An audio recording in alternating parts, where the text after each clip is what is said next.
J'ai eu une relation secrète avec Alex Thomas pendant 5 ans et je l'ai séduit d'innombrables fois. Même quand je me suis tenue nue devant lui, avec des oreilles de lapin sur la tête, il m'a simplement couverte d'une couverture de peur que j'ai froid. J'ai cru que c'était la retenue d'un chef de la mafia, qu'il voulait garder notre première fois pour la nuit du mariage, mais 1 mois avant la cérémonie, il a secrètement organisé le plus grand feu d'artifice de la ville pour fêter l'anniversaire de son ami d'enfance. Ils se sont enlacés devant tout le monde, ont mangé le gâteau ensemble, puis sont entrés dans un hôtel pour couple. Quand je les ai vus quitter l'hôtel ensemble le lendemain matin, j'ai compris qu'Alex n'était pas réservé ni froid, il ne m'aimait tout simplement pas. En sortant de l'hôtel, j'ai appelé mes parents. Papa, Alex et moi, nous nous sommes séparés. J'accepte d'épouser le fils de la famille des Laurent. Mon père a été stupéfait. Mais tu ne te mets pas à la folie, Alex? Comment avez-vous pu rompre? J'ai entendu dire que le fils de la famille des Laurent ne pouvait pas avoir d'enfants. Toi qui aimes tant les enfants, comment feras-tu sans les tiens? J'ai répondu d'une voix lasse. Ce n'est pas grave, je pourrais en adopter beaucoup. Mon père a été bouleversé. Tu ne le sais pas? Louis Laurent a eu un accident de voiture l'année dernière. Il a eu les nerfs du bas du corps endommagés et il a perdu sa fertilité. Si tu l'épouses, tu risques de vivre comme une veuve. Ma main qui tenait le téléphone a violemment tremblé. Vivre comme veuve, ce n'était pas grave. Papa, maman, j'ai déjà pris ma décision. Dans 3 jours, je rentrerai pour me fiancer avec Louis. Quoi qu'il arrive, bon ou mauvais, je l'accepterai. Après ces mots, j'ai raccroché directement. Je savais que mes parents m'aimaient, mais ils ne savaient pas à quel point Alex m'avait blessé. Pendant ces 5 années, j'ai essayé à maintes reprises de me rapprocher de lui, mais Alex m'a toujours refusé. J'ai même douté de moi, me demandant si je n'étais pas assez séduisante, pas assez attirante pour lui. J'ai fini par me consoler en pensant qu'il voulait simplement garder notre première fois pour la nuit du mariage. Mais maintenant, j'ai compris que ce n'était pas parce que je n'étais pas assez bien, c'était parce qu'il aimait déjà une autre femme. Je suis rentrée dans la villa où j'avais vécu 5 ans avec Alex. Pendant ces 5 années, je lui ai donné tout mon amour. Il était le seul dans mon cœur, même si notre amour devait rester caché. Mais hier, pour notre 5e anniversaire, il avait réservé du champagne et des roses pour fêter l'anniversaire d'une autre femme. À travers la foule,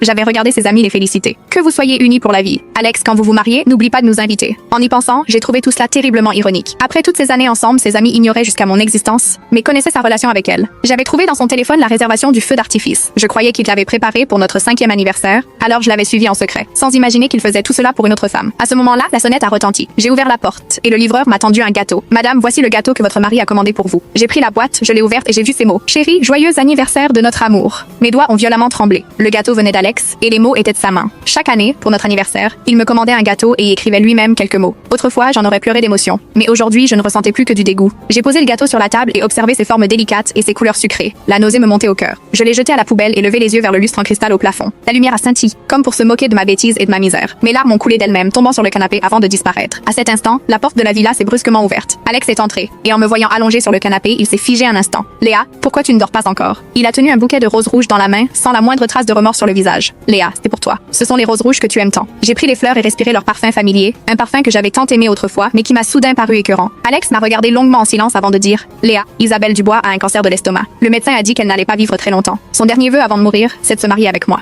Alors, il s'est arrêté un instant avant de poursuivre. Dans 3 jours, je vais me fiancer avec elle. Tu es toujours si compréhensif, tu me comprendras, n'est-ce pas? Je l'ai regardé et je l'ai trouvé terriblement étranger.